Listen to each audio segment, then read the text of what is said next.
সম্মানিত দর্শক, আসসালামু আলাইকুম। আমি আপনাদের মাঝে আজ দেখাতে যাচ্ছি যে ব্রাহ্মণবাড়িয়া জেলার নবীনগর থানার এক ঐতিহ্যবাহী গ্রাম শ্রীরামপুর। শ্রীরামপুরের আজ ঐতিহ্যবাহী কিছু স্থান আপনাদের মাঝে তুলে ধরতে চাচ্ছি। এটি হলো শ্রীরামপুরের এক ঐতিহ্যবাহী গাছ, কড়ি গাছ, বট গাছ বলে একই লোকসূত্রে। তো এটির জন্ম জানা সূত্রে 100 বছর আগেও হতে পারে বা তার কিছু কম সময় হতে পারে।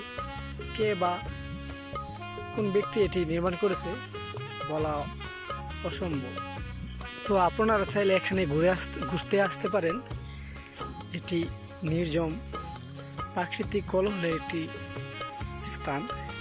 এখানে আসরের পর অনেকেই ঘুরতে আসে। একদম নিরিবল স্থান।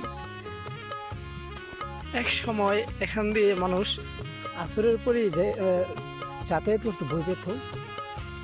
মানুষের কোলাহল ছিল যে এখানে ভূত, জিন ইত্যাদি গাছের মধ্যে ছিল, মানুষের উপর কি বোধ করতো না করতো। তো এখন আর এগুলোর কোনো বই নেই। রাস্তা হবার পর থেকেই মানুষ এখান থেকে রাত দিন 24 ঘন্টায় চলাফেরা করতে পারে। আর তৎক্ষণিক সময়ে মানুষ এখান দিয়ে আসা যাওয়াটা অনেক ভয় পেত। আর এখানে কালের পরিবর্তে এই জায়গাগুলো এক সময় ফসলি জমিতে ভরপুর ছিল। এখানে বাড়িঘর হয়ে গেছে দুদিকেই, কিন্তু অনেক সুন্দর একটি জায়গা।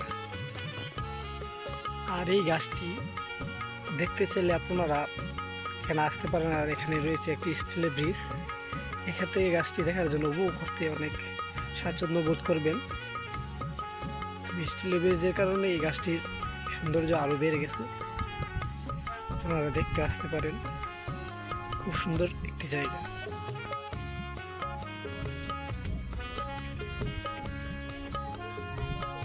আর এটি হলো শ্রীরামপুর পশ্চিমপাড়ার বাগমারা ঈদগাহ এবং এর সাথে সংযুক্ত পাশাপাশি রয়েছে কবরস্থান। তো আজকে আমি আপনাদের মাঝে ঈদগাহ এবং কবরস্থান দেখাতে চাচ্ছি। তো চলুন দেখে আসি। এটি হলো পশ্চিমপাড়ার ঈদগাহ। এখানে কান্দি এবং শ্রীরামপুর পশ্চিমপাড়ার লোক প্রতি ঈদেই এখানে একত্রিত সমবেত হয় এবং ঈদের নামাজ আদায় করে। এটি একটি ঐতিহ্যবাহী স্থান এবং এর সাথেই রয়েছে শ্রীরামপুর পশ্চিমপাড়ার বাগমারা কবরস্থান, একটি ঐতিহ্যবাহী স্থান বলাই চলে। এখানে সমবেত আছে আমাদের পূর্বপুরুষ এবং সকলের এই বাবা মা এবং অনেক আত্মীয় স্বজন। তো আমি আপনাদেরকে যে আজ কবরস্থানটাও ঘুরে দেখাতে চাচ্ছি। চলুন কবরস্থানটা ঘুরে দেখে আসি।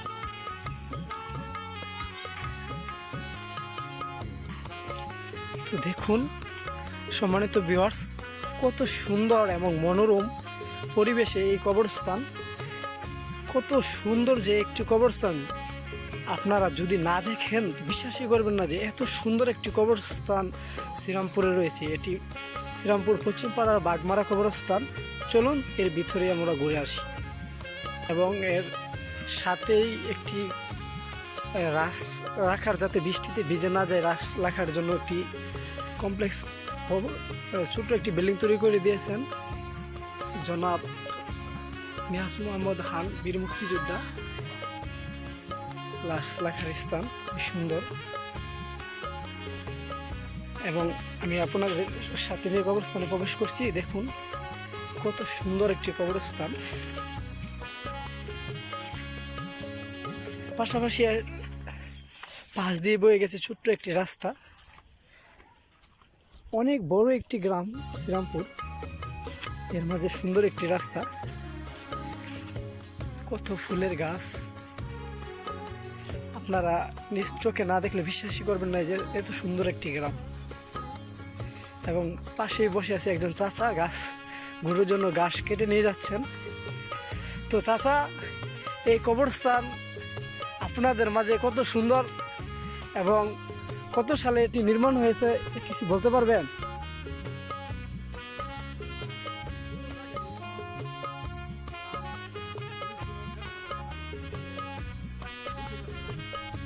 চাচা বলতেছেন 200 বছর আগে তথা পাকিস্তান পাকখালির সময়ে এটি নির্মাণ হয়েছিল। তো মাশাল্লাহ এখনও কত সুন্দর যত্ন করে শ্রীরামপুরবাসী এটিকে রেখেছেন।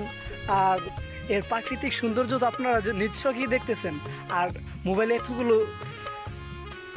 এত সুন্দরভাবে তোলা উপস্থাপন করা অসম্ভব, আপনারা নিশ্চয়ই দেখতে আসতে পারেন। এটি শুধু একটি কবরস্থান বললেই চলবে না, একটি প্রাকৃতিক সৌন্দর্যের একটি লীলাভূমি, শ্রীরামপুরের প্রাণকেন্দ্র বলা যায়। অনেক বড় একটি স্থান, আপনারা আসতে পারেন। আমি আপনাদেরকে নিয়ে যাচ্ছি এখন অন্য এক প্রান্তে এই কবরস্থানের। চলুন দেখে আসি। পাশাপাশি এই কবরস্থানের সময়িত আছে আমার বাবা এবং আমার ছোট শিশু ছেলে। এই জায়গায় সময়িত করেছে আমার বাবাকে।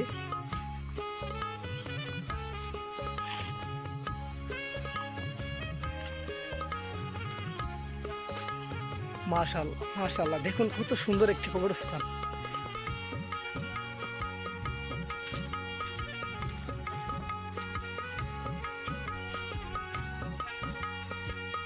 এটি হলো অন্য একটি প্রবেশদ্বার। উত্তর প্রান্ত থেকে এখান দিয়ে মানুষ প্রবেশ করতে পারে। এটা অনেক সুন্দর, এই প্রবেশদ্বার অনেক সুন্দর। আমি একটু বাইরের সাইড নিয়ে যাচ্ছি, ওইখান থেকে প্রবেশ করতে কত সুন্দর লাগে আপনাদেরকে দেখানোর জন্য। এটা হলো অন্য এক প্রান্ত, এখান দিয়েও মানুষ প্রবেশ করতে পারে উত্তর প্রান্ত থেকে। শ্রীরামপুর পশ্চিম বাগমারার ঈদগাঁও অবস্থান। তো চলো এই দিক দিয়ে প্রবেশ করি, কত সুন্দর হয় দেখি। এখানে আপনার দুটি টিউবওয়েল নির্মাণ করা হয়েছে, এদিকে একটি আর অপর প্রান্তে একটি। তো এদিকেও অনেক বড় কবরস্থানটা। তো আমি আপনাদের মাঝে আর ভিতরে যাচ্ছি না, যেহেতু ভিডিও বড় হয়ে যাচ্ছে। তো এক ভিডিওতে সব কিছু দেখানো সম্ভব না, অন্য আরেক ব্লগে আরেক ভিডিওতে আপনাদেরকে দেখাবো।